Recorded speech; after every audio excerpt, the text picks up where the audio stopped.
Hearty shalom to you, Jeffrey Seif here, coming to you from on the road. The road can be a little tough sometime. Pardon me while I take a cup of coffee. I just got up a few minutes ago, and I'm not in my studio. I want to speak to you from Acts chapter 26, and I'm particularly interested in verse 19.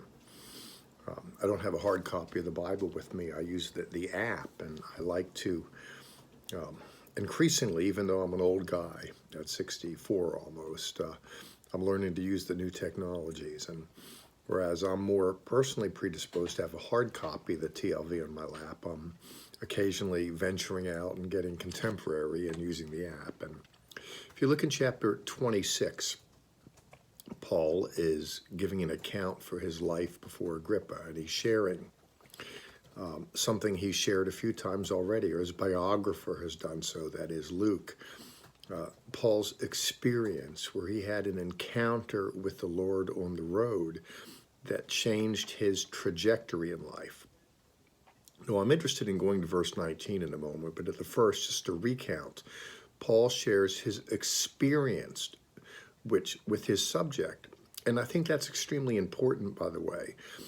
There's these, how-to guides on how to talk to people about the Lord, what questions to ask, how to prompt it.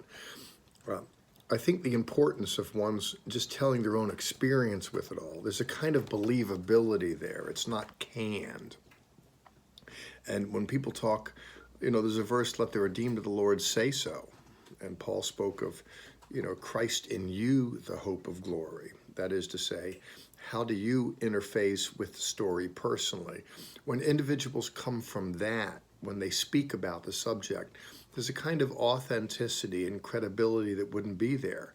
Someone can get a PhD in apologetics and witnessing or whatever, but still, there's a lot of head knowledge perhaps in all of that, but there's just nothing like telling the story, the way we tell it, the glitter in the eye, the tonal inflection.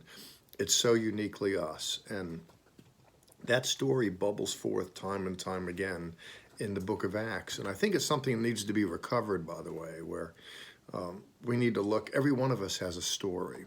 It's not just guys like me and my wife, Barry, that are out doing what we do for the kingdom. And it's not just those at the Bible Society who similarly are out and about doing what we can do for the kingdom. But we all have a story to tell, or we wouldn't be here. I wouldn't be here speaking to you, and you wouldn't be there listening, whoever you are. Now, Paul is giving an account for his life, his ministry, how he had an experience with the Lord, and he speaks of it. But I'm interested in just processing through down to verse 19, where there's something that I think is just profoundly important. And that is where Paul tells Agrippa that I was not disobedient to the heavenly calling. I want to camp on that for a second. When he says, I was not disobedient, the implication is that he could be. When he speaks of the heavenly calling, it harks to something that was given him personally. He was not disobedient to that heavenly calling. There's a kind of God speaking to him personally about what he's to be in life, and he himself surrendered to it. He didn't walk away from it. He decided to build a life as an extension of it. And I think that's a secret to success in life, by the way. That is to say, following with what's placed on the heart.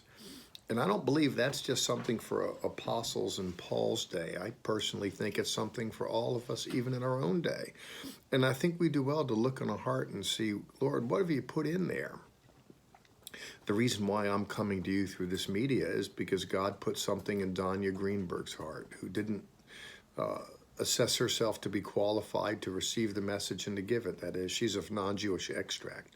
She married a Jewish fellow who became a Messianic rabbi. She had a vision and went with it. And who's to think that she would be the lead person in getting the resources, financial and people, to tender a translation of the Bible? Something, Jewish people wrote the Bible, but now here you have a cadre of Messianic Jewish scholars who are sensitive to the Jewish story and the Jesus story to work together to offer a tendering of it, a translation that's sensitive.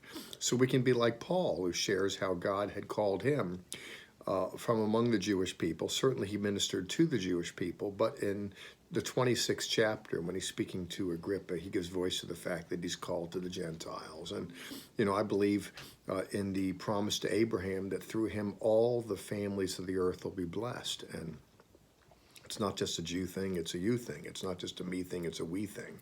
And we all have to surrender to our respective callings.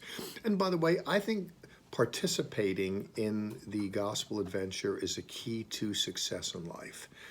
Placing our time and our energies into that endeavor translates into a kind of blessing that would not otherwise be there. And I mean that sincerely from the bottom of my heart. I'm on the road. Normally I'll go out for about 10 minutes, but I'm just into about 6 minutes right here. Principally, what I wanted to do was alight upon Acts chapter 26, verse 19. I was not disobedient to the heavenly calling.